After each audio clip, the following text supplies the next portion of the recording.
like to welcome everyone to our session here today, addressing systemic risk in Jamaica. So hopefully you're in the right spot, and I know we're all in different time zones, so looking forward to our presenters, our panel discussion, and some further questions to spur thought and engagement. My name's Nathaniel Newlands, and I'll tell you a little bit about myself briefly. I'm a research scientist with the Government of Canada in agriculture, and I'm based in Western Canada, a small town in the mountains called Summerland. I'm also an adjunct professor in geography at the University of Victoria in Canada. And a lot of my work is on complex problems, interconnected problems. It works with satellite data and modeling, and some of our latest methods in deep learning, machine learning. And so I look at a broad set of sort of predictive analytics type problems. Today, I'm acting as your session chair. I'm also a GEO Group on Earth Observations Disaster Risk Reduction co-chair, primarily for subgroup 2, which is the UN DRR Coordination for Sendai Framework Priorities. And I have a number of other roles in various statistical organizations, including Vice Chair of the International Relations in Statistics of the American Statistical Association. Thank you. Next slide, please. So I'll just provide a brief introduction and background. I guess I have 15 minutes, maybe a little bit shorter than that, but I'd like to first recognize some other contributors to the current slides. Christy Caudale, Markus Enenkel, Alison Craddock, and Rui Kotani. Thank you. Next slide. So systemic risk, I think for those, for many who work in the risk domain, it will be understood, but for the others who are joining us today, where this is not of broad knowledge, maybe I'll just provide a few aspects here. The nature and scale of risk has changed. In our increasingly complex, interconnected world, risk has become systemic, challenging the governance mechanisms of established risk management institutions and single hazard approaches. And so the UN Office of Disaster Risk Reduction, or the UNDRR, has been calling for an integrated approach to address increasingly systemic nature of disaster risk. And this is where events overlap, trends overlap. There's the interplay with multiple risk drivers. And as we're well aware, COVID, the pandemic, poverty, climate change, and urban growth, population growth in hazard exposed areas all contribute. The Group on Earth Observation needs to work with its partners to develop an integrated approach in recognizing the increasingly systemic and multi-sector nature of risk. And that's what brings us in part together today. Next slide. So about this session, well, Jamaica is a small island developing state accounting for 11% of disasters in the Caribbean region. That's between 1981 and 2008. Just get my slide thing up here. Thank you. The country is particularly vulnerable to hurricanes whose effects are often exacerbated by other hazards such as floods, landslides, and earthquakes. As disasters pose a significant threat to Jamaica's infrastructure, human life, and macroeconomic outlook, the government is actively seeking ways to better utilize Earth observations in addressing integrated risks. So the Group on Earth Observations, or GEO, and the United Nations Committee of Experts on Global Geospatial Information Management, or UN-GGIM, with their working groups related to disaster risk reductions and America regions, have developed a new partnership. This is called the Aguascalientes Declaration, launched in September 2021. And this is to advance the use of EO, Earth observational, geospatial, statistical science, and other data for addressing disasters. Next slide, please.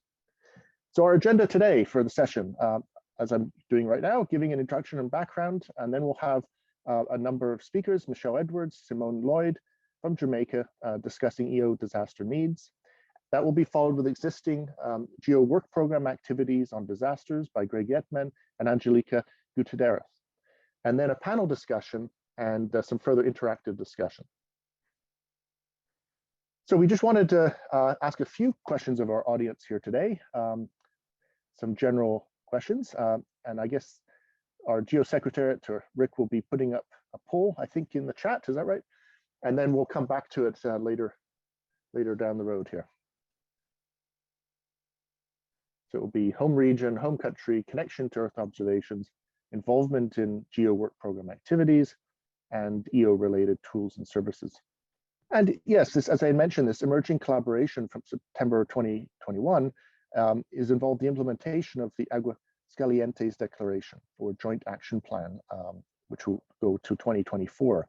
And this was brought together by stakeholders working together to further joint work strategies and programs across the UN-GGIM Working Group Disasters, UN-GGIM America Disasters Working Group, the GEO Disaster Risk Reduction Working Group, and AmeriGEO Disasters Working Group. And it was really focused on the objective of mutually advancing regional integration of geospatial data and Earth observations for disaster risk reduction across the Americas. The global and regionally oriented working groups are committed to continued integration of work plan activities through quarterly coordination meetings. Shared priorities include the improved uptake and use of geospatial, statistical, and Earth observational insights by national disaster risk reduction stakeholders.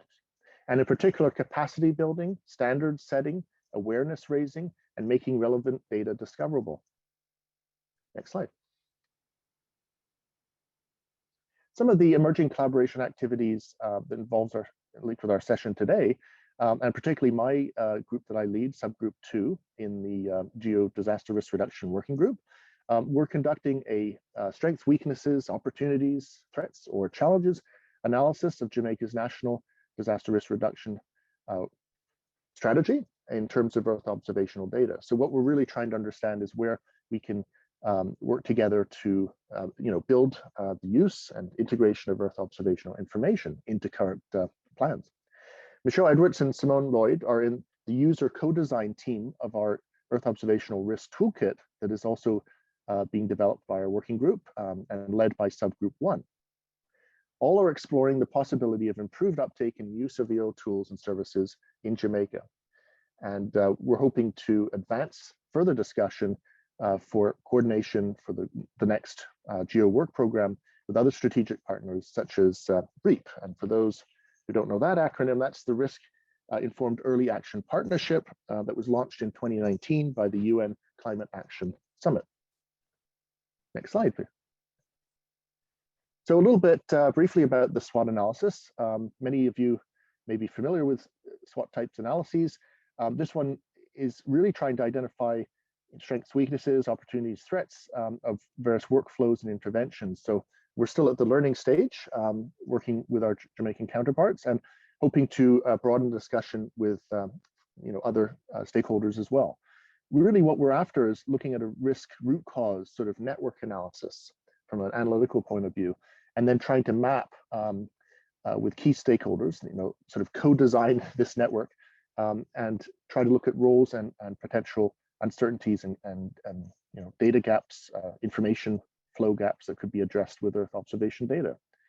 And potential outcomes would be, linkages with Earth observational information, interactions, ways we could work to build capacity together.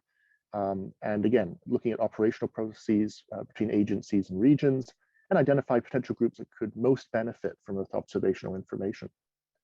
Next slide, please.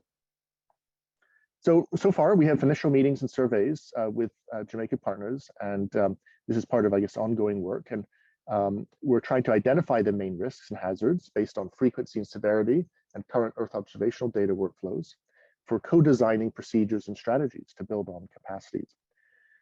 We're trying to address the most pressing needs in a simplified approach to be more quickly developed strategies. So, while we understand that systemic risk mapping can involve is pretty complex, we're trying to find at least a simplified approach early on. And with continued research and coordinated efforts within our working group, we're aiming to better understand the greater potential for EO linkages, interactions, and capacity building.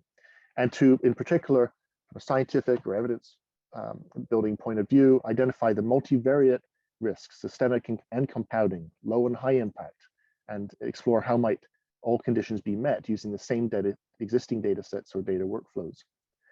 Once indicators are identified, the needs will be sort of reverse engineered to existing model methodology adaptations. And there's many different levels of methodologies that could be applied. So that will be taken into context. Next slide, please.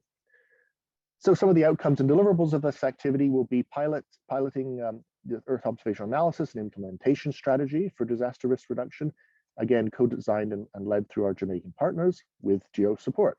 Develop a systematic approach for sort of immediate or short-term near short-term Earth observation supported disaster response amongst agencies and sectors, and then further to look at more complex risk root cause network analysis that would help support future mitigation of disasters.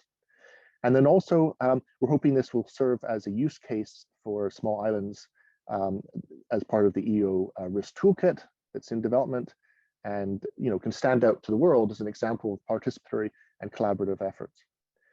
From the SWOT analysis and collaborative implementation process, we'll have a draft policy brief, a scientific synthesis manuscript, and mini workshops.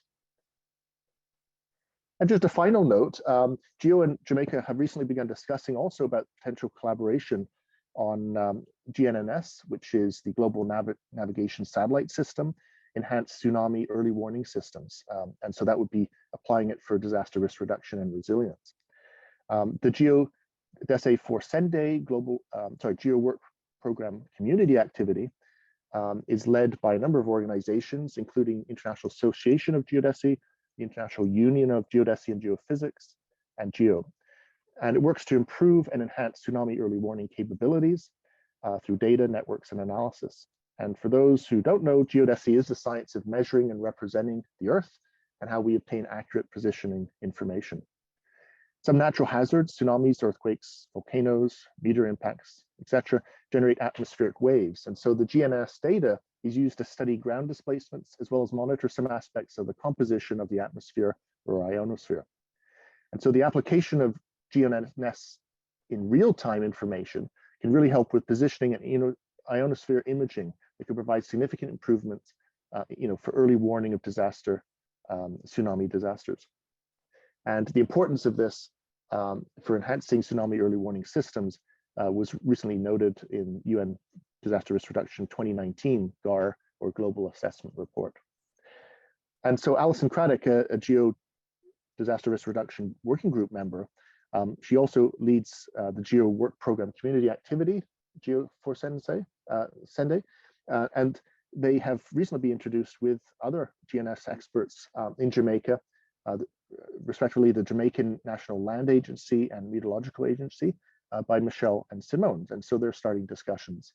And I think this is really an opportunity for GEO to support UN-GGIM and its subcommittee on geodesy, as well as to align with the United Nations General Assembly resolution on a global geodetic reference frame for sustainable development that was adopted in 2015. Next slide.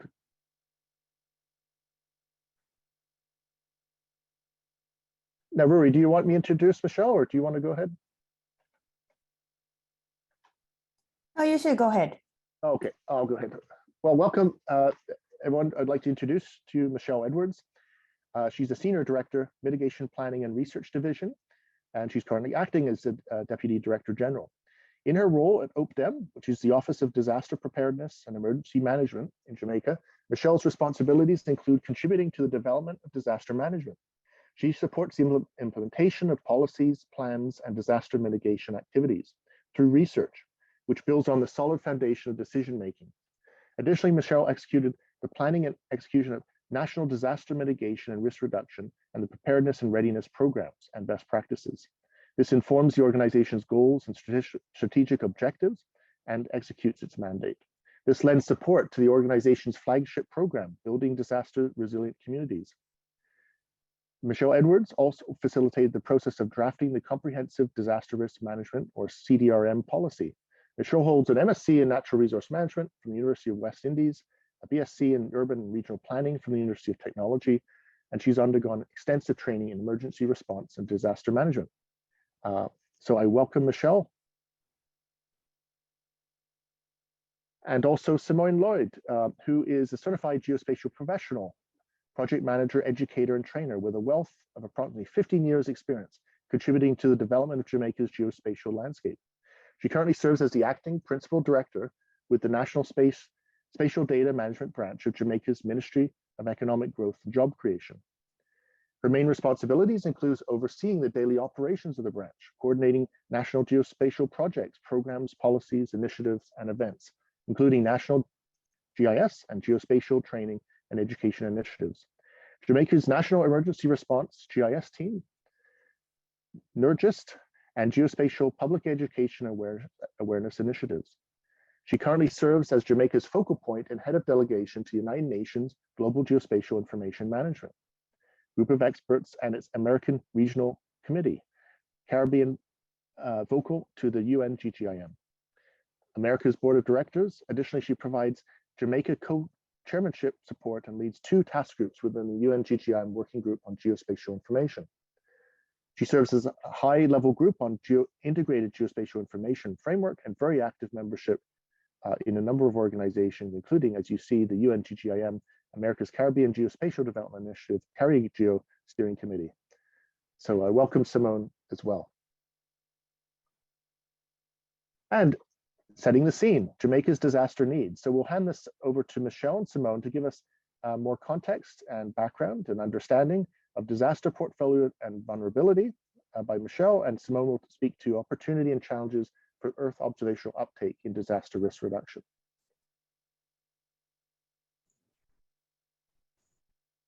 Thank you very much, Nathaniel, and a very good morning to everyone.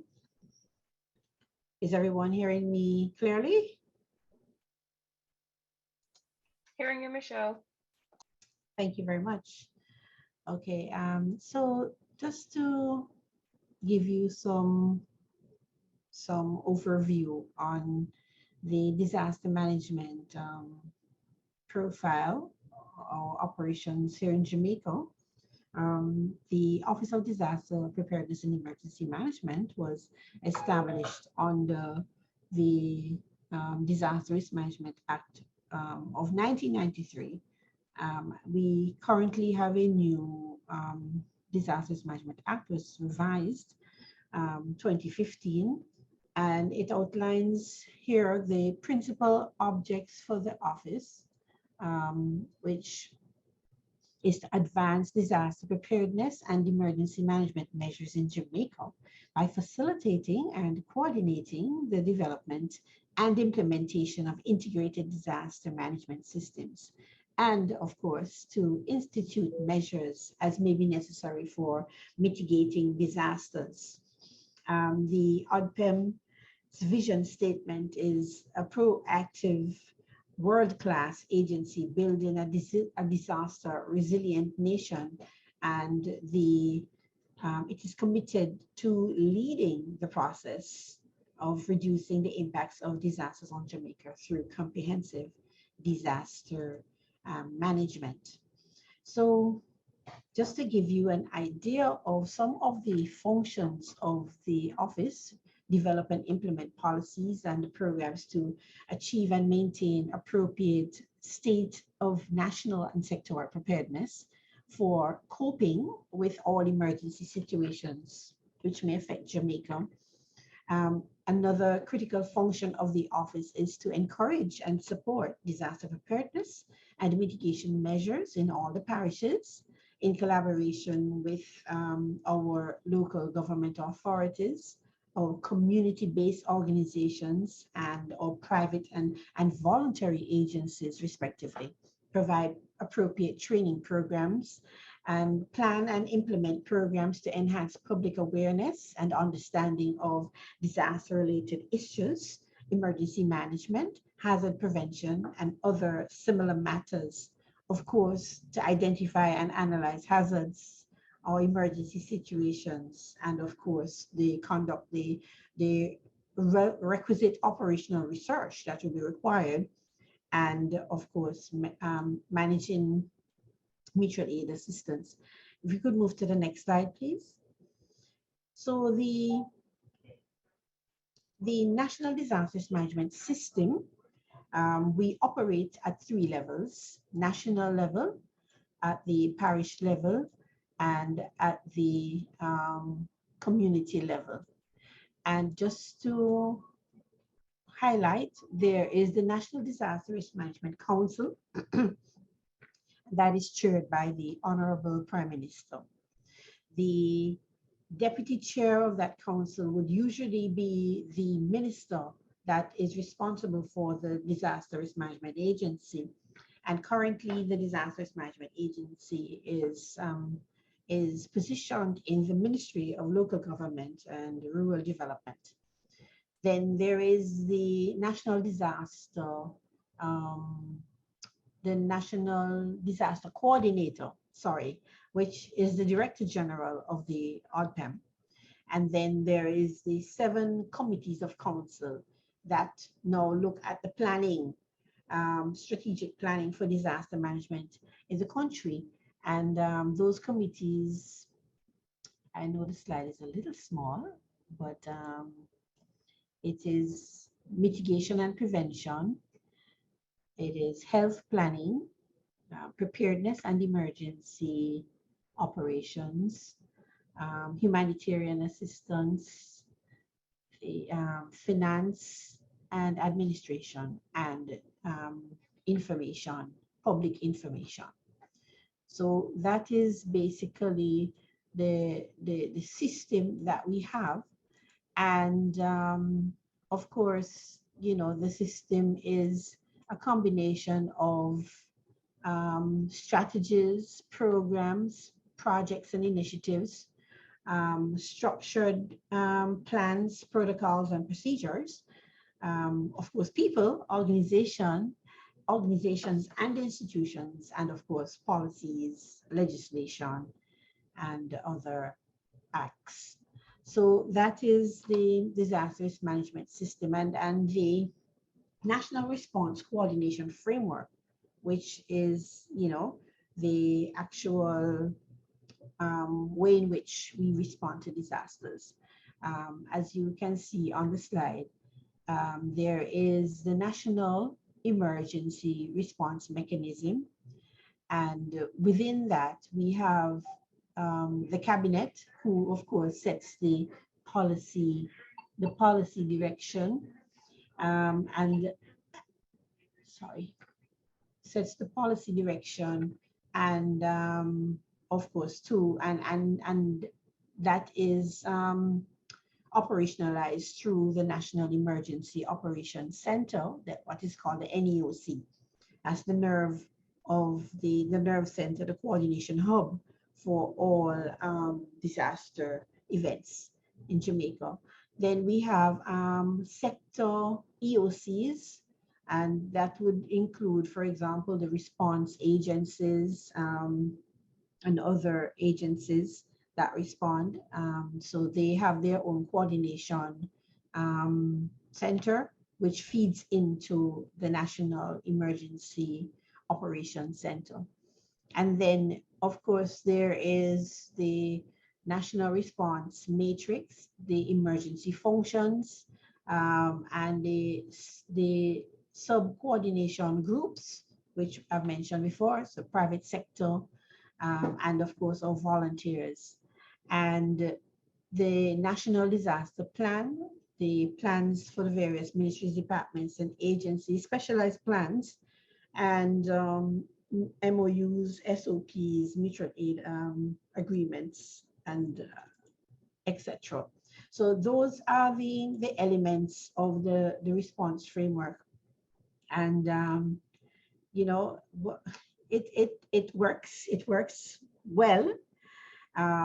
There's some areas that need strengthening, like everything else, but I would say that we have been able to manage many disaster events through this mechanism. So just a bit to talk a bit now about our vulnerability to disasters, and we can move to the next slide.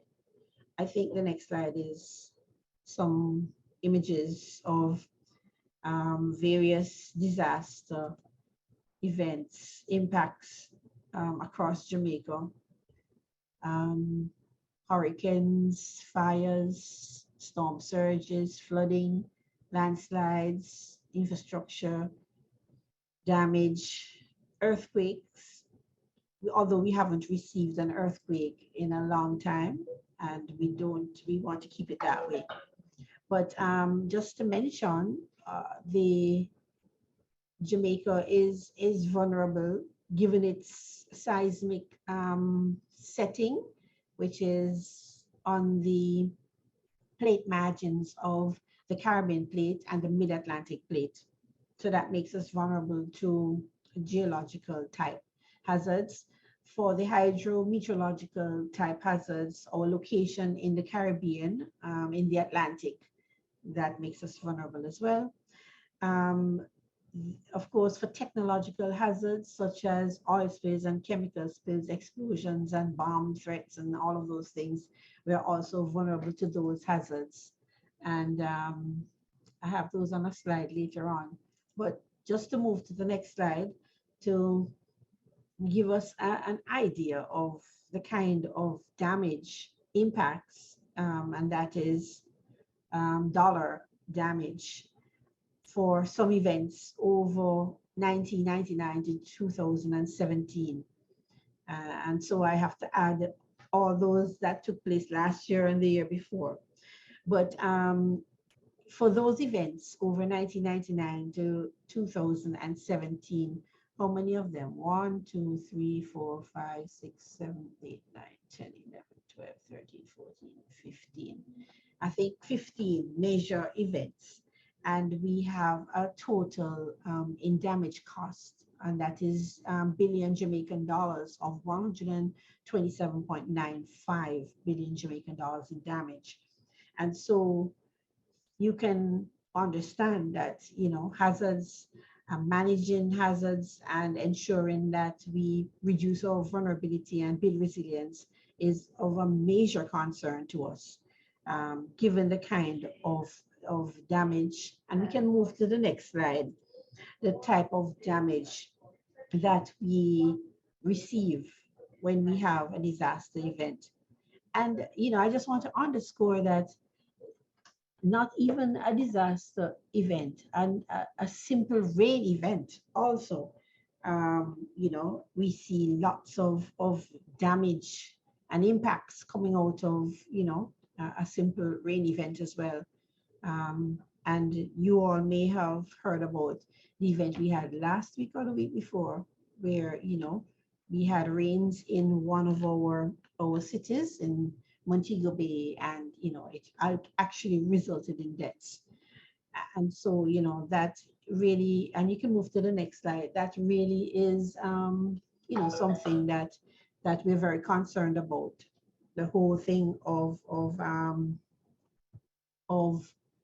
deaths in particular, and nobody wants deaths on their hands. So this slide, I think the one that you're looking at now, right, is, you know, just giving us a picture of, you know, the kinds of complexities that we have to deal with in the disaster risk management landscape. And, you know, these emerging hazards, climate hazards, other hazards, chemical, biological, you know, all operating in the same space. And so it's now the landscape is becoming even more complex. And so, you know, the need for us to ramp up how we can have accurate data, we can collect data, you know, on our various areas under the earth, above the earth, and so on, is going to become become a focal point, really, I think, in how we move forward, because we know that these technologies, you know, we can do various types of analyses coming out of the information that is collected. So if we move to the next slide, and I think that probably my time is just about coming to a close, I just wanted to quickly look at disaster risk management through the lens of technology, and some of the ways in which we are using technology in the ODPEM in terms of strengthening systemic disaster-related data collection and its utilization. We have a GIS, geodatabase, for want of a, you know, a better term. Well, it's a geodatabase, sorry. And but we don't have a GIS officer or a GIS unit. So, but we were able to benefit from a volunteer, a Canadian QSO volunteer, who helped us to set up our geodatabase, and he was a GIS expert and specialist, and so he was assigned to the ODPEM for a couple of years, I think 2 years, and so we were able to make some strides. So we are now in a position to try and see how we can establish that unit in the ODPEM so that we can continue to strengthen on some of the work that has been done. We have a national vulnerability ranking index tool and platform, and at another sitting we can look at that, because I believe that you'll find that quite interesting. We are trying to collect data at the household level, and that is to look at vulnerability. The platform and tool, it's intended to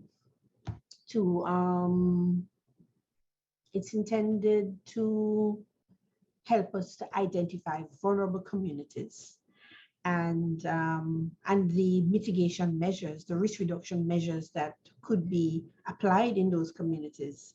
And so, of course, when we have over 300 indicators in the tool, and once those are populated, and we are, of course, doing some data collection trying to do some data collection as we speak, to continue to collect data for 6 of the parishes. We want to be able to complete the island, hopefully in another 1.5 years, in terms of the data that needs to be collected at the household level. Then, of course, there's temporal data collection, and we have used some of that in some of our risk assessments. The Negril Risk Atlas, we were able to look at the shoreline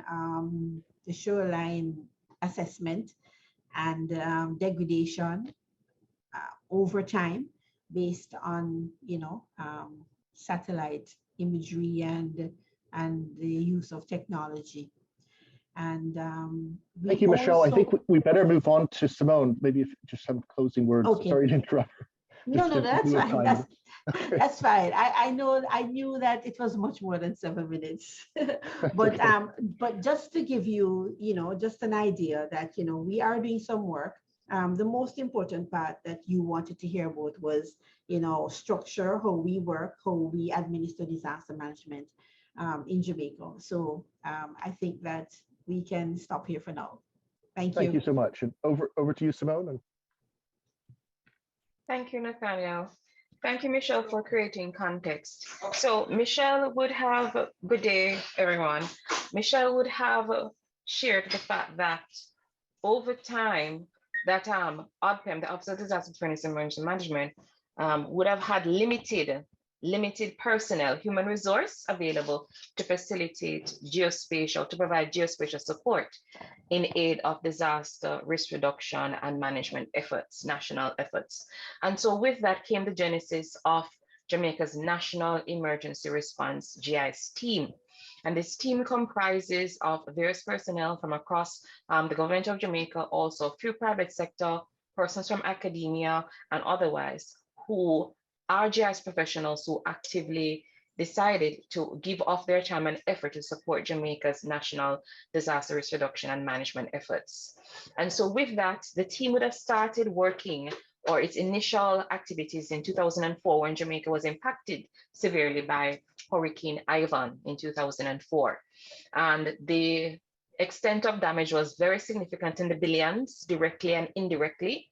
And so with that, the team initially started through the Land Information Council of Jamaica, a joint government body comprised of government entities who actively use geospatial information and technology to aid their efforts in terms of executing their mandate.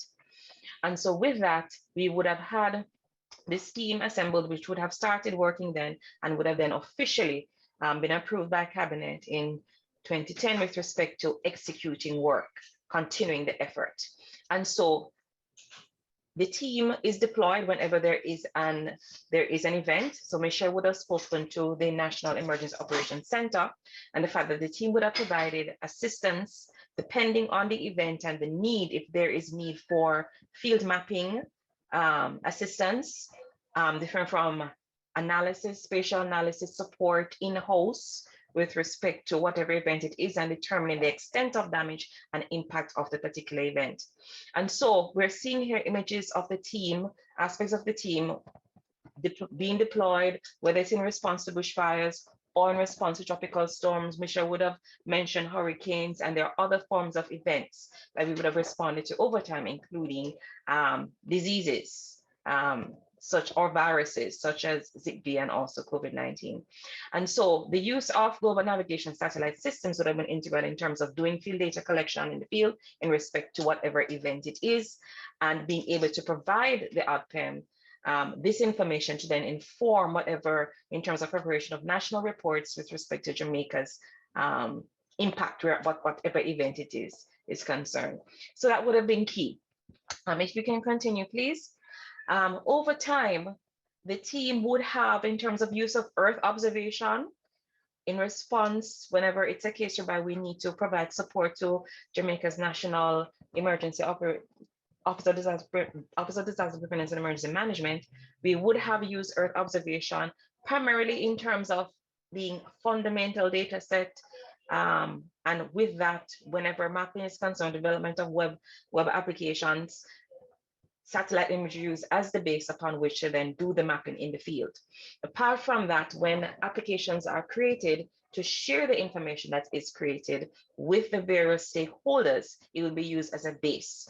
What we found over time is that Earth observation data has not been used extensively with respect to the analysis component, where our DRR and DRM efforts are concerned, part of which is owed to the fact that Jamaica is very small with respect to our land area.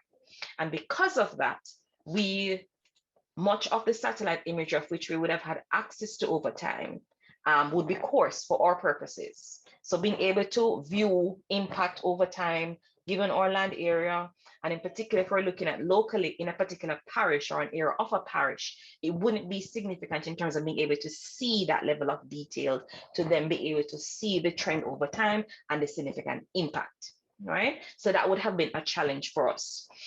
So there is an opportunity, there are various opportunities that exist with respect to being able to respond, use Earth observation to prepare with respect to DRR efforts and our DRM efforts. And so it's for us to see how best to engage and to see what variety of Earth observation data exists to provide that support. So I'm not sure what other slide comes after this. You can just flip through because I'll continue speaking. So examples of web-based applications which have been developed by the team using Earth observation data as the basis.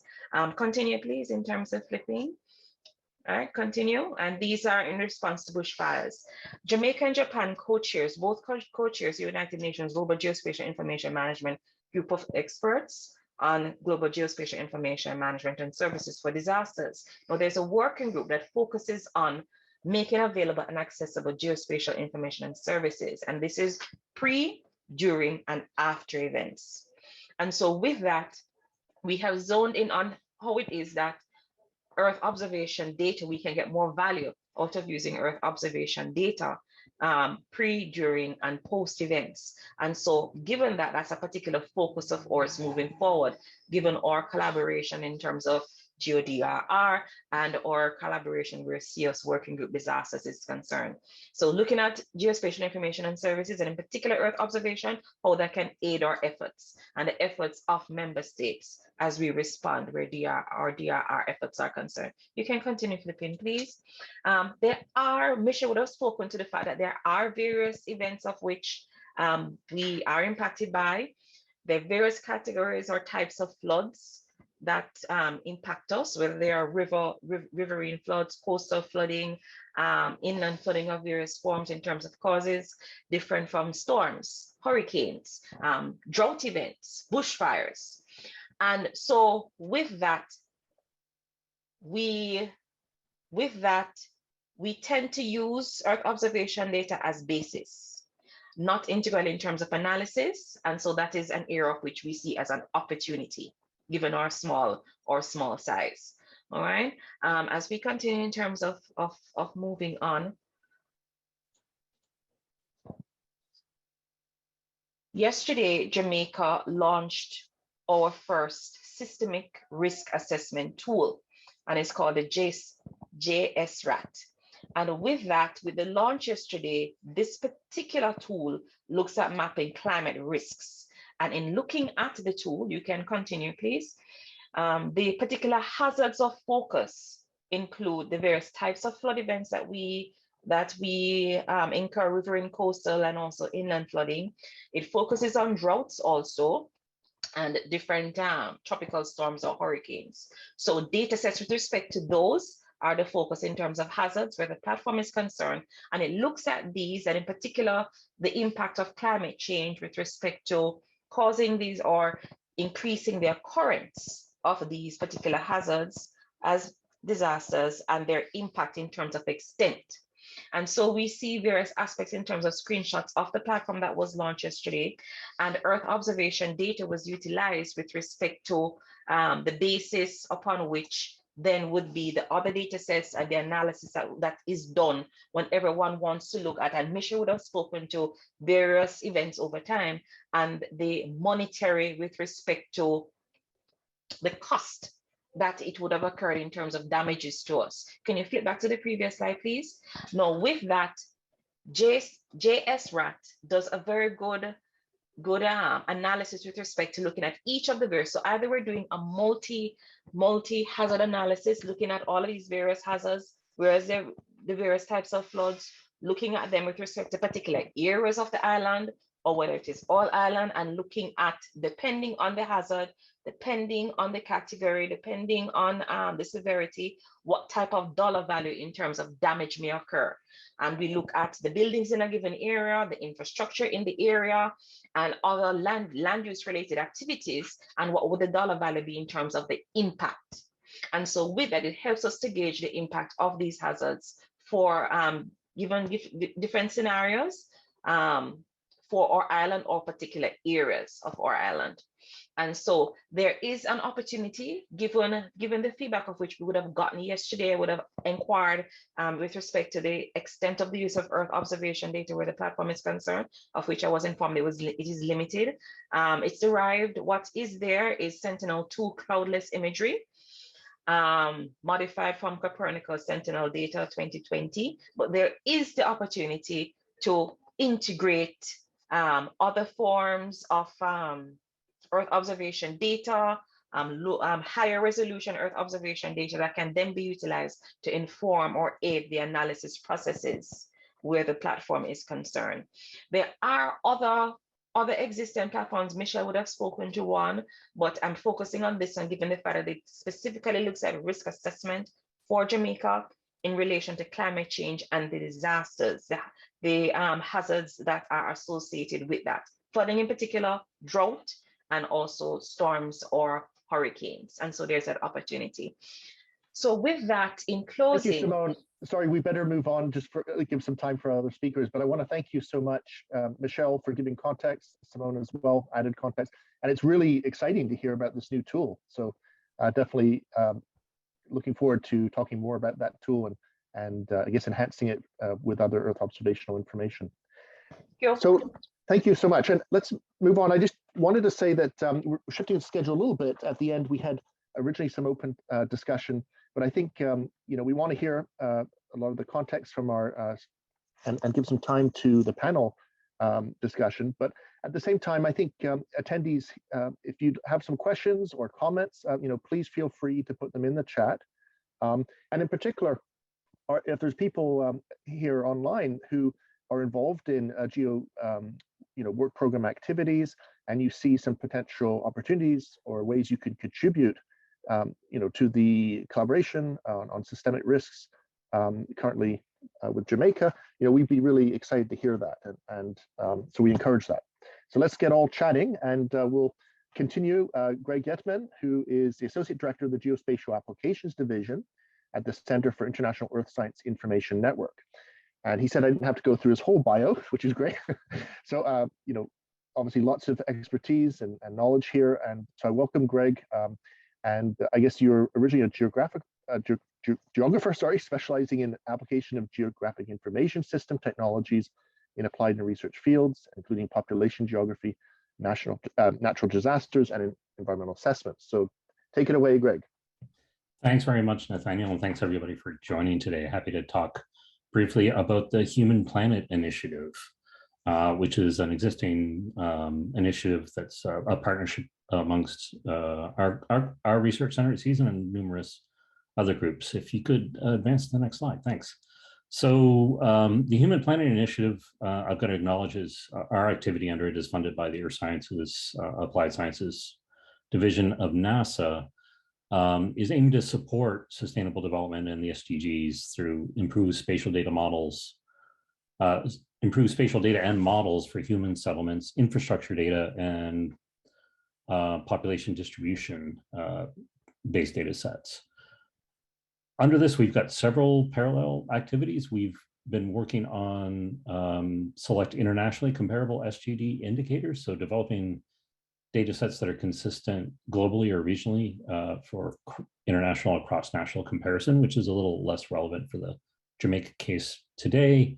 And then we've had workshops in Colombia and Nigeria and are still interested in partnerships. That's why we're here today, looking at Jamaica perhaps as a partner to look at local indicator needs for sustainable development goals, including disaster risk reduction.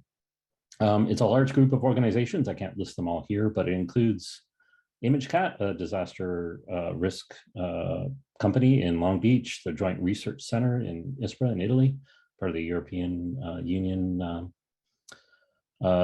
Science Research Group, University of Louisville, and then an even larger collection of organizations, all part of the PopGrid Data Collaborative.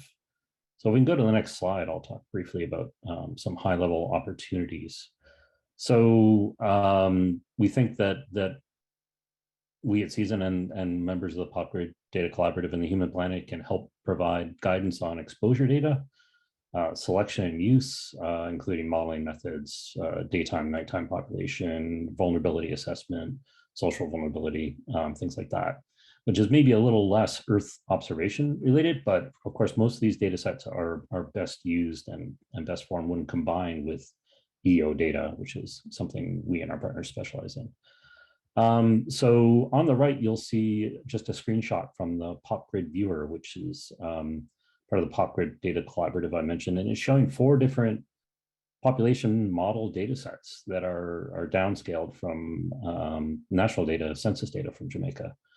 And just, it might be a little small to read, but just to give you an idea, the ranges in population values go from 5,000 up to 9,000 for a single location. And this tool lets you compare the pop data values and totals from multiple data products for single pixels or an area if you draw a polygon. So it gives you an idea of the variability of population exposure data in local areas, which we think is useful for disaster risk reduction and planning. We also work in multiple areas for selection and development of methods for infrastructure valuation, that is putting dollar amounts to infrastructure, physical built infrastructure primarily, but also business interruption type activities, so that you can have, again, for planning purposes, an idea of the exposed assets at different locations from public and private sector. And then evaluation of models for disaster impact estimation, that is looking at scenario-based models for flood or earthquake or other disasters that can impact and the range of economic impacts you may see from those. So next slide, please. So here is another look at some high-level opportunities. I actually talked briefly already about economic and infrastructure asset mapping and valuation, business interruption models. So with ImageCat, one of our partners, we've been working on a project to look at different industrial sectors and geolocating them, and then ImageCat has models that can help show the monetary impact, the economic impact of disasters on that business interruption at a fairly local level. And then integration of Earth observation data with local data holdings. So here we see the national publicly available 2011 census for Jamaica at the parish level. I'm sure there's more detailed data available nationally, but just to give you an idea of the common base a lot of people are working from. And Rick, if you could click again, I think we'll see, yeah. And here's another data set that we've looked at fusing with census data to look at population movement. So it's a little hard to grasp at quick look, but each of those lines represents a base of population from mobile app users, specifically Facebook or Meta mobile app users, anonymized data that have moved from and to different points on the island. Now the data are anonymized and generalized, but this is just one 8-hour window of data showing population movement. And there's months of these data that are available to give you a good idea of the ebb and flow of population moving intra-urban and intra-urban across the island. And we think that data sources like this and other commercial data sources can be fused with the census data to give you not just a more detailed population surface, but a look at time of day or population movement and interruption due to disasters under different scenarios. So this is just one type of additional data that we think can be useful for disaster risk reduction. And then if we could move on to the final slide, or next to final slide.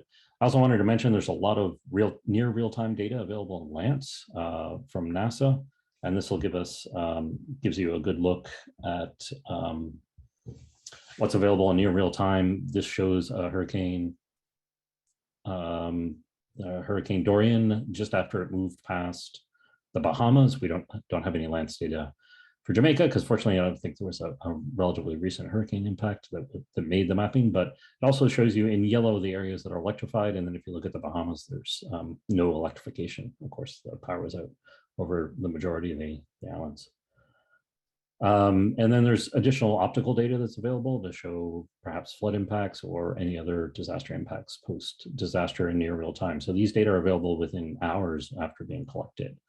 Though the optical data, of course, are more dependent on being cloud-free, which is often not the case, but it is still useful data. And there's other platforms, sensors, such as radar data. So now if we can move on to the next slide, which I believe is the final slide, and perhaps play the animation. So just as another example, in Google Earth Engine, this took a few minutes to put together. We can look at change in night lights over time. So this shows the 2014 image along with the 2021. And Rick, I think if you hit the play, I don't see it animating. Hopefully that'll work. Oh, no, I think you need to click the play button with the mouse on the bottom left. Yeah, thanks. So this will show first the 2014 lights image as we change the transparency up as just a base for the earliest annual available data. So you can see there are roughly 500 meters built infrastructure that's electrified. And there's monthly data and annual composites available and on an ongoing basis. So as we pull up the 2021 data, you can see the appearance of some new lights and lights intensification along the coast, which usually represents development. And this goes back and forth again. So what's really useful here is looking at lights as a proxy for population growth, economic development, and infrastructure, as well as the post-disaster look at lights change. There's lots more Earth observation data and lots more possibilities, but in the aspect of, or in wanting to keep it short, I just stuck with a few examples. So thanks very much for listening, and I'm happy to take questions on chat or at the end if we still have time. Thank you so much, Greg. It's really interesting to hear and encouraging, yes, of all the additional Earth observation data that we can focus helping build disaster risk reduction in Jamaica. Okay, so let's move on to our next speaker. Now we have about 30 more minutes in our session, so we're going to ask Angelica to keep strictly within 10 minutes, and then that leaves about 20 minutes, for our panel discussion, which I think is key to what we want to accomplish in the session today. So I'd like to just very briefly introduce Angelica Gutierrez, is a lead scientist at the National Oceanographic and Atmospheric Administration in the US, wealth of experience in hydrology, water quality, environmental policy, and let's, I guess, move on. She's lots of different responsibilities, and but I guess in lieu of time, let's move on to her presentation here on GEOGloWS and AmeriGEO. Take it away, Angelica.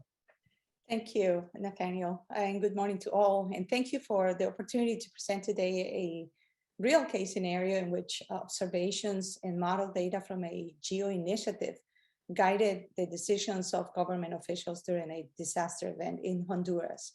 Next. So the Global Water Sustainability Initiative is part of the GEO Work Plan activities, and it was created in 2017. And the objective was actually to provide coordination among diverse freshwater activities within and outside of GEO. It is a voluntary mechanism, and I want to take this opportunity to actually to recognize the public-private partnership in organizations such as the Space Agency in France, CANES, NOAA, ESRI, ECMWF, the World Bank, and many others that are here providing and contributing to the progress of the activities.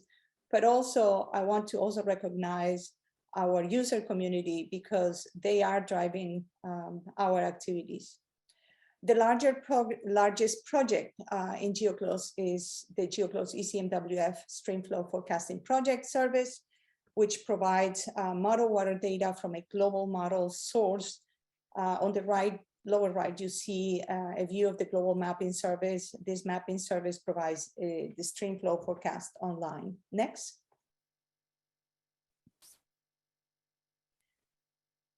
So go back, please.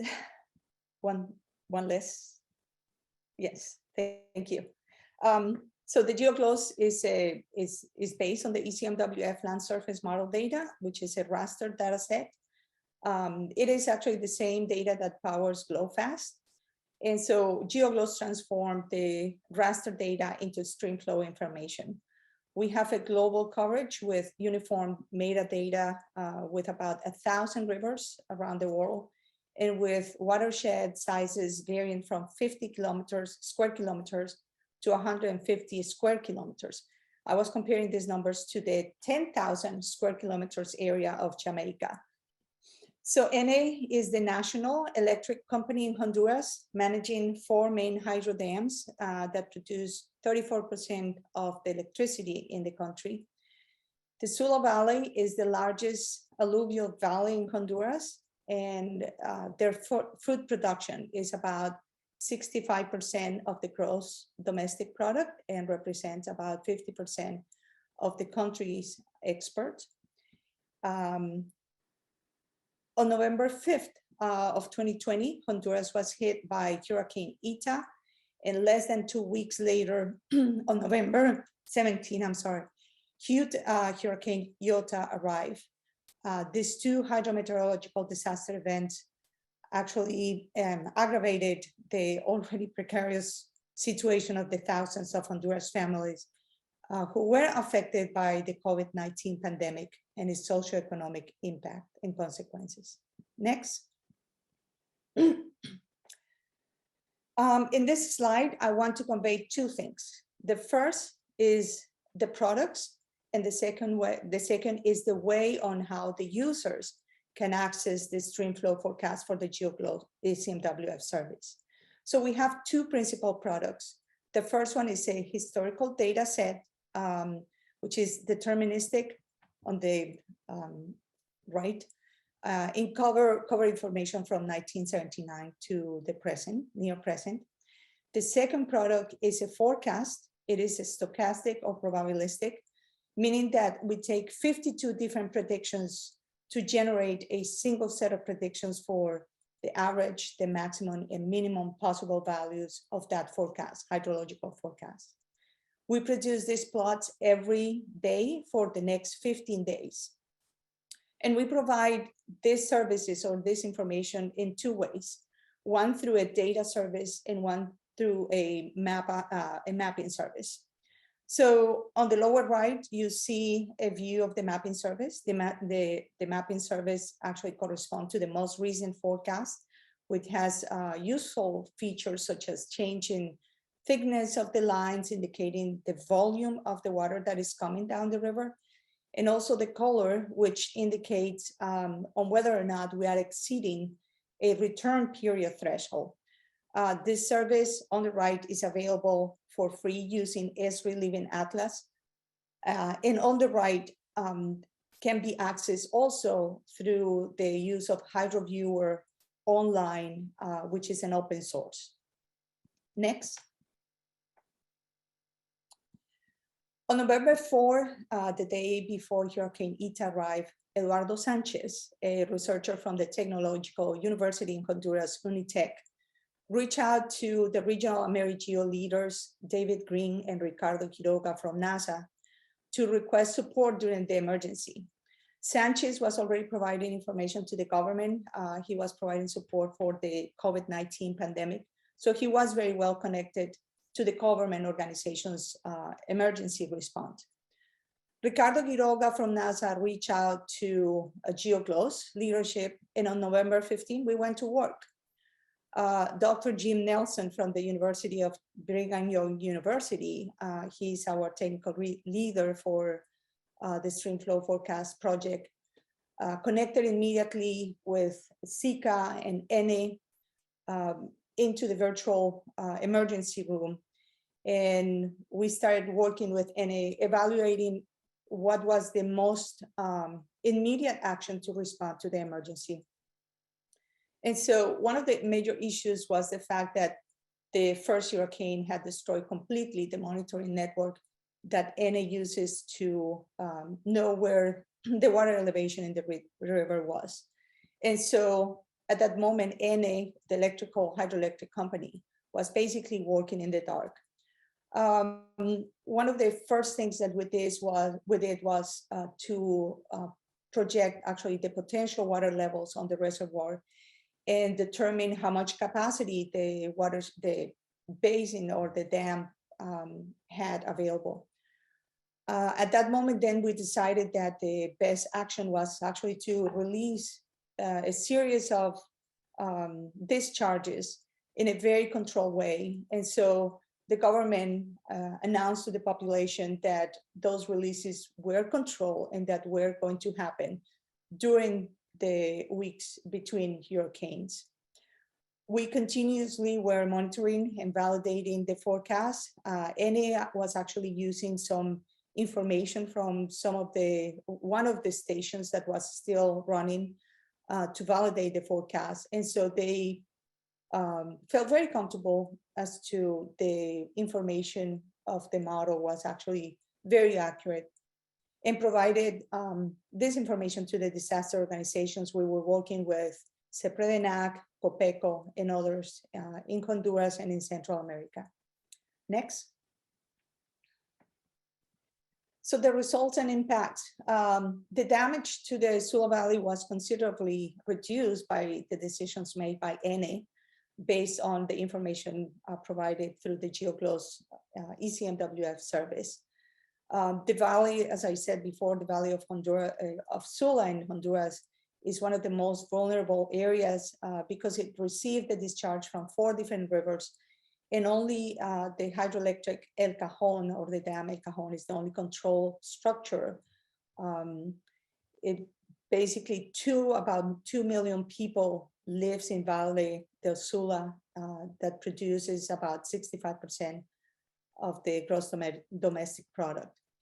When compare the losses between Hurricane Mitch in early 1998 versus the damages of these 2 hurricanes, definitely we can see the impact of the information for NA, which was able to control the discharges, but also to open through the discharges to open space to receive the water from the second hurricane.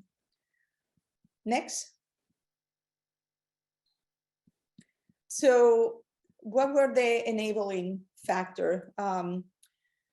This successful case was definitely a fruit of the great coordination and collaboration effort between the regional AmeriGEO and also the scientific community of the thematic initiative, GEOGloWS.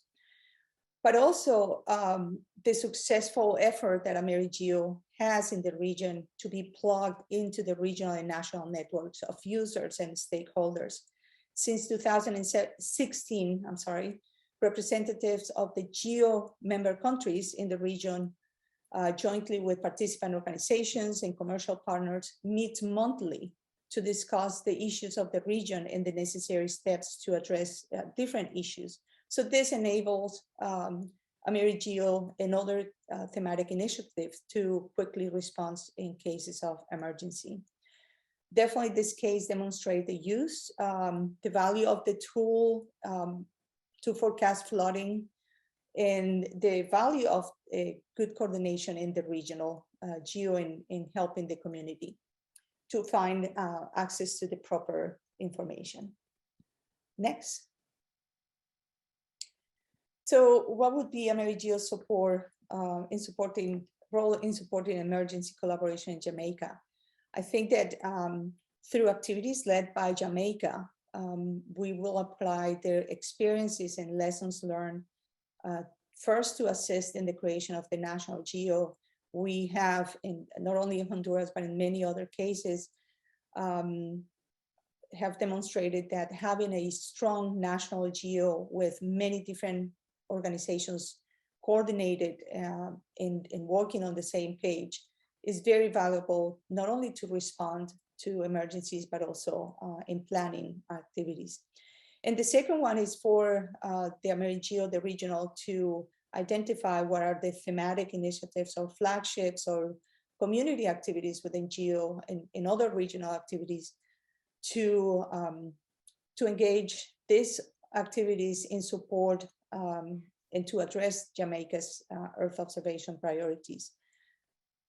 And so with this, I want to close and thank you so much. Thank you very much, Angelica. And if anyone in our audience has specific questions, comments, please feel free to put them in the chat or directly message Angelica. I think it's really interesting to hear about this demonstration use case, and I believe this is also going to be a use case for the working group's Earth Observational Risk Toolkit. So that's great. And I guess move on to the next slide here, please. I'll just very briefly introduce Markus Enenkel. I won't go through the whole detailed bio here, but he's a senior research fellow of Harvard Humanitarian Initiative, and he and I work together in our subgroup 2 of the Disaster Risk Reduction GEO Working Group. So he's going to help us with the panel discussion questions. Over to you, Markus. Hello, everyone. Thanks for giving me the opportunity to moderate the panel discussion. I'm very excited about that. I'd like to give you like a 1-minute intro about what we're actually trying to achieve here. Nathaniel mentioned the term reverse engineering in his introduction. I think this is directly related to the co-design of solutions, to linking the bottom up with a top-down perspective, and ultimately to local and national disaster risk ownership. And that is important because the risk will never be zero, right? So ultimately, national data providers, national stakeholders, they are at the forefront of implementing DRR mechanisms, also supporting and establishing humanitarian activities that are partly predictive, and also in the area of evaluating the efficiency of the DRR portfolio. I've been facing many issues in my career when it came to the chicken and egg problem between EO data and service providers and stakeholders, where the providers are surprised that the requests of stakeholders aren't very specific, or that there are no requests at all. And stakeholders, many stakeholders at least, are often worried that EO data service providers, they don't really understand their needs. So the objective of this panel discussion is to dig a little bit deeper when it comes to the actual use of EO in small island developing states, and also to talk about potential bottlenecks for Earth observation. We have around 15-20 minutes, and my first question actually goes to Michelle. I'm really interested in understanding what the biggest limitation is when it comes to satellite derived information in Jamaica. So is it, we've heard from Simone, partly related to the topography or the fact that Jamaica is an island. There are issues when it comes to the spatial resolution. So is the limitation when it comes to Earth observation data rather a technical one, or is it rather related to other factors? Is it related to accessibility, availability, to the use of EO data, to the translation into actionable knowledge? What would you say is the main limiting factor for Earth observation? That was for Michelle. Oh, sorry. No worries. I can repeat it if you want. Yes, please do. Yeah. So I'm really interested in if the main limiting factor for Earth observation to support DRR in Jamaica is rather a technical issue, or if it's not a technical issue at all, and you would say it's rather related to accessibility or translation of data into actionable knowledge. What is the main limiting factor?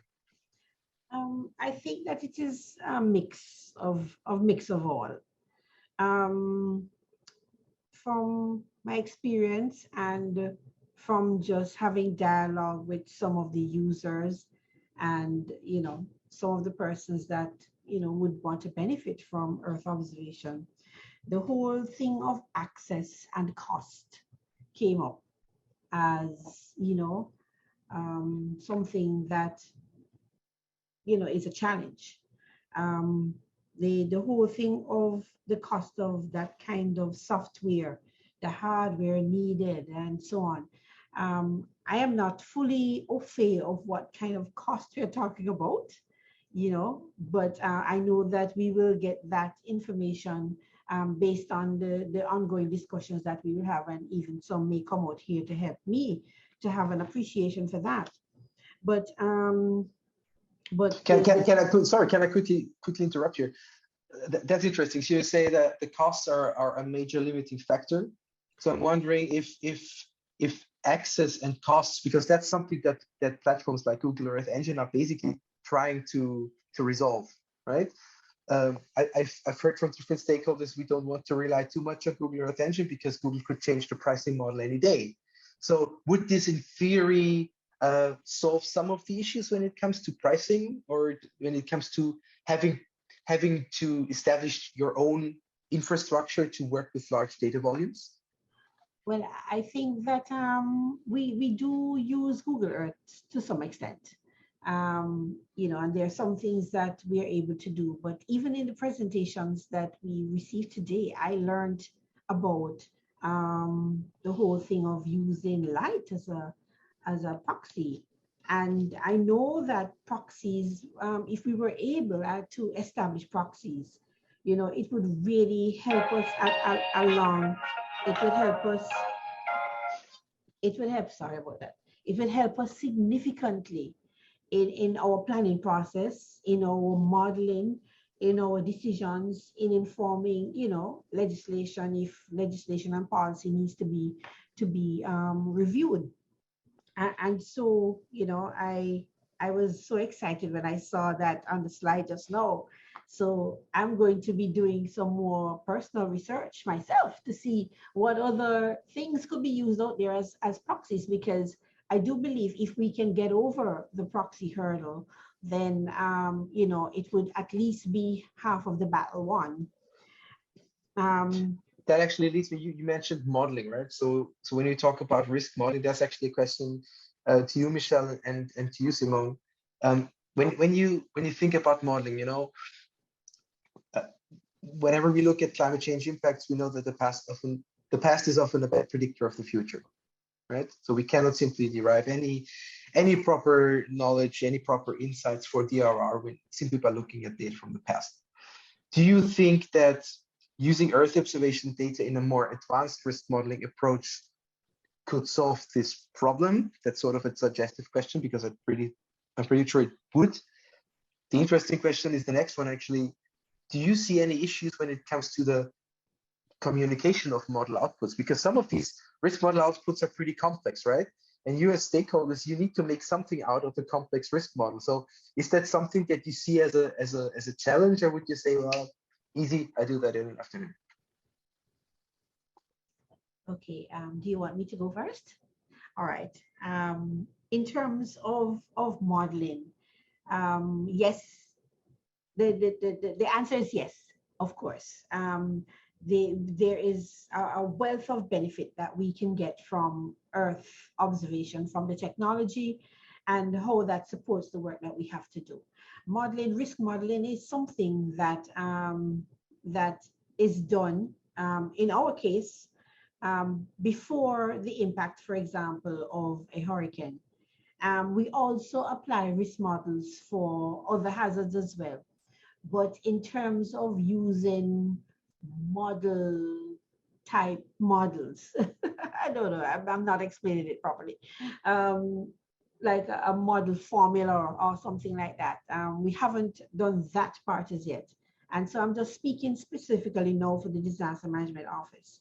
We haven't used a formula approach in terms of the use of models, but we have used the other qualitative approach, where we look at the population, we look at the impact of the hazard or the possible impact of the hazard, we look at the vulnerable population, we look at the vulnerable systems. If, for example, if it is a hurricane, and we look at the historical storms that would have all, on the same trajectory of the particular storm. And we would look at all of the data that we have there for areas that were impacted and costs and so on and so on.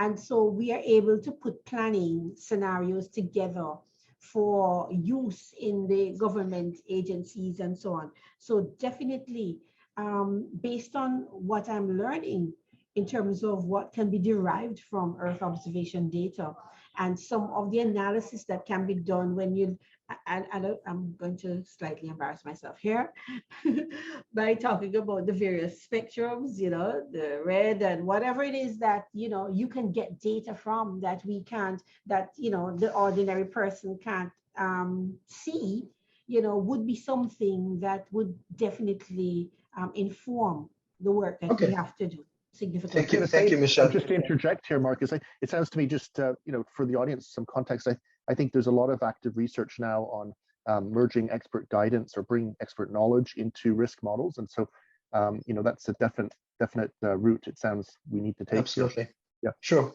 Simone, if we could dream, right? If we had no limitation, there's no special limitation. The spatial and temporal resolution is exactly what you need. All data, all the Earth observation data are for free. Data quality is perfect. Everything is available free of charge, right? That would be the ideal scenario, Mark. That's the ideal. That's the ideal. Yeah? That's the ideal, of which we would love to be the case. Sorry, go ahead. Yeah, but what would it change? How would that affect DRR in Jamaica? Would it, for instance, would it change the risk modeling? Would it change the response phase, the emergency response, the damage detection? Where do you think would you see the biggest added value of an unlimited supply of the perfect EO data set? I think it would change all phases, pre, during, and post disaster events. What is core to that happening, though, is apart from the data being available of the most ideal spatial resolution, temporal resolution given Jamaica's context in terms of size. Also, as you spoke to the fact that archival data is so integral, one is looking at hazards and looking at the impact of disasters over time. So that is key. But being able to understand the various analysis procedures, how it is that various types of Earth observation data, identifying what types of Earth observation data are key with respect to response to particular hazards is core. So understanding that different from building capacity with respect to being able to respond, utilize accordingly. So in a lot of cases, we don't know. Yeah, so capacity building is key. So there's a lack of understanding, I think it is, given the various stakeholders that are involved in Jamaica's disaster risk management situation or environment. And so for us, capacity building would be key next from having access to the relevant data sets of the particular resolution of which we need, and the frequency and the time in terms of span of which we would need to really examine the various hazards that Jamaica is vulnerable to. So it would improve all the various areas. That is key moving forward, it would. But capacity building is key so that we're able to actually utilize accordingly and be able to utilize effectively and thoroughly what has been made accessible if or when it is. Hope that helped in Thank you, Simone. I was just going to say, Stephen had made the comment in the chat, and I think just it's important to mention that where you're saving on one end of this integrated disaster risk reduction strategy, you can put it towards another end. So nothing's free, obviously, but I think that's great. If we can save on the data and put it to capacity building for longer term planning, that's the way to go, I think. I fully agree. But on the one hand, we were just dreaming, right? And on the other hand, things might not be for free, right? Yeah. But they might still be freely accessible if they are paid by European taxpayers. Then they are for free, freely available to you, right? So I think Exactly. that's quite an interesting perspective to the latest generation of tools and platforms that are out there. Markus, if I could add though, Sure. the fact that I would have spoken to the fact that Jamaica's systematic risk assessment tool was launched yesterday. I think it provides an ideal opportunity for us to examine how Earth observation data can be integrated more so than it currently is, because it is, but to a limited extent. So how we can expand upon that in terms of potential, and from that, how we can utilize said with respect to improving the modeling, the analysis that is done in terms of looking at the impact of these various hazards. It is particularly skewed to climate resilience. So it focuses on, and the good thing about it is that it focuses on the events of which are prime with respect to Jamaica in terms of hazards. So it is essentially, so it meets the needs. It meets the needs in a lot of respects. I'll leave it at that. Talking about meeting the needs, Angelica, are there specific lessons learned from your work in Central America that are sort of directly or indirectly applicable to DRR in small islands like Jamaica? And where would you see the main challenges? So I am sharing in the chat one of the applications. We work very closely with the Dominican Republic. And in the Dominican Republic, GEOGloWS is part of a larger system with other models, but GEOGloWS is there because it provides the forecast. So we have experience working with islands. Of course, the Dominican Republic is 4 times the area of Jamaica. But if we look at the size, the area of the Valle del Sula is pretty much the same area of Jamaica. So there are the possibilities of applications. As I mentioned in my presentation, the smallest area we have is about 50 square kilometers, and the largest is about 200 square kilometers. So everything, it will depend definitely on the size of the rivers in Jamaica. But one of the most important pieces of GEOGloWS is that it's not only open, the information and the source. So we have cases in which we, GEOGloWS, have not even involved in the implementation. Everything is now available in the Geo Knowledge Hub. So many countries like Malawi, for example, download all the scripts and all the software and implement it. And now Malawi is using GEOGloWS as to support their national effort. In Central America, we are doing exactly the same thing, working with the System of Integration for Central America, SICA, and the Committee for Hydraulic Resources. So when we were talking about capacity, GEOGloWS provides the teaching and the training, but it is understood that who's going to implement the use of the service is actually the national entities. It doesn't have to be Hydromet Services. ENE is a hydroelectric company. We have other type of organizations. So the capacity have to stay in the country, and it is not up to us to run the model, and the service is already available. Is the national entity implementing the software and already open service there. So great potential with Jamaica. So great potential with Jamaica. What I sort of take from your reply was the importance of capacity building, which I assume also includes everyone inside and outside the EO community, right? The traditional EO community. GEOGloWS is open. It's open. In fact, we have been working with the WMO, and we have provided all our scripts to the group from Hydro SOS in the WMO. So it is being implemented by many organizations. Thank you, Angelica. Greg, I'd like to know, and I've been thinking about one particular question while you were presenting, and that is like, where or during which disaster phase do you actually see the largest added value of global nighttime products? Do you see it directly in the aftermath of for instance, of a tropical storm, where you would see the impact of the power grid that you could sort of then monitor through the nighttime light observations, or could it also be used, for instance, to monitor reconstruction efforts? Yeah, I think it's got uses before and after. The post-disaster response area is not my area of expertise, but I think that the overview is useful and seeing, you know, where communities have lights and where they don't.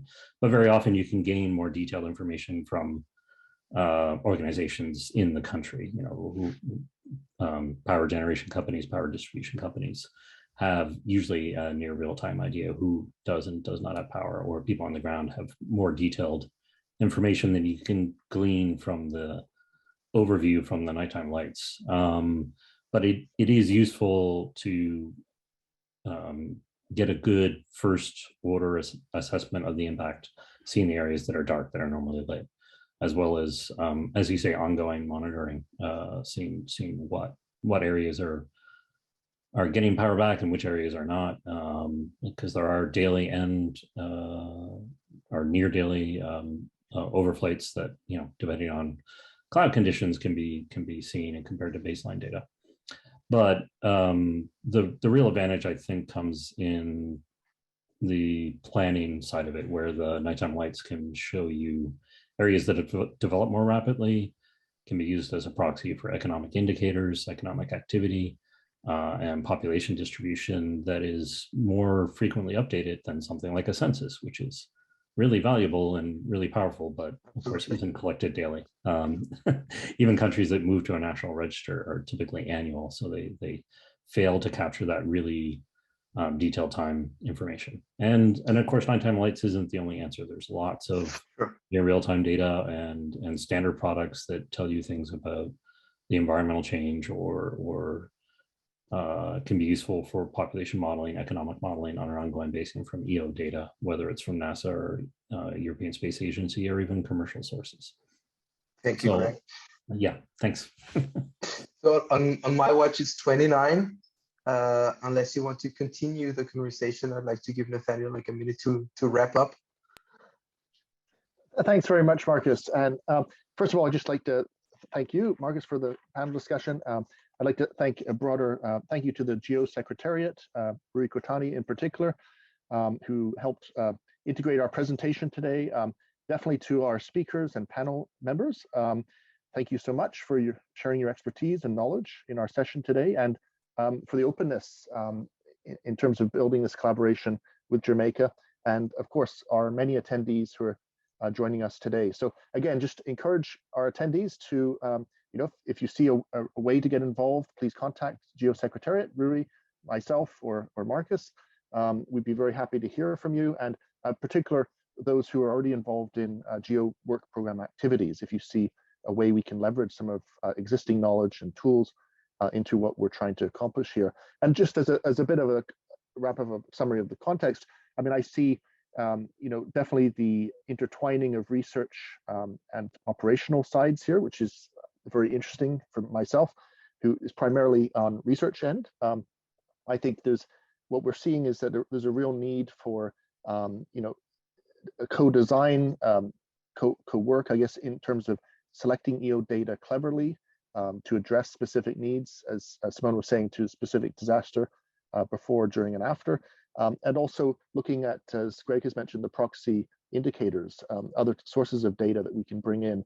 And you know, before we do this, we have to look at what are the current approaches, maybe more qualitative, but more expert guided, expert knowledge based, and how can we merge those with some of the more, you know, more complex or useful, I would hope, risk models, maybe probabilistic type models.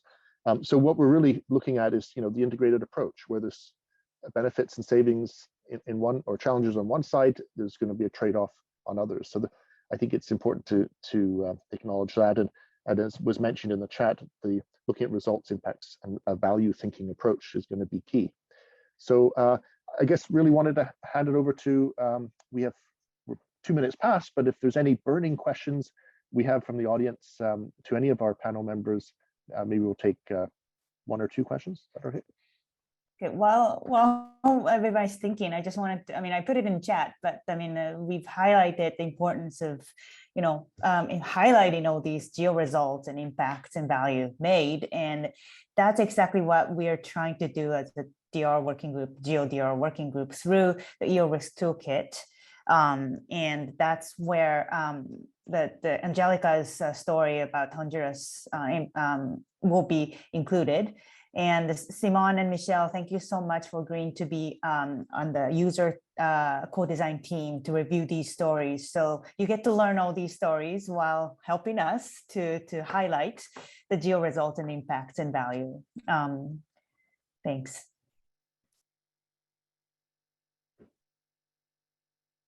Okay, well, thank you, Ruri, for that remark. And yeah, look forward to, if you're interested in our EO Risk Toolkit, that will be coming out sometime. So stay tuned. And you can visit our website and see more updates of our activities, or as I said, get in contact with us directly. So just like to close the session. And again, thank you everyone for making the session a great success. Thanks, everyone. Thank you, Nathaniel. Thank you, team. Thank you, everyone. Okay, thank you. Have a good day, everyone. Thank you so much.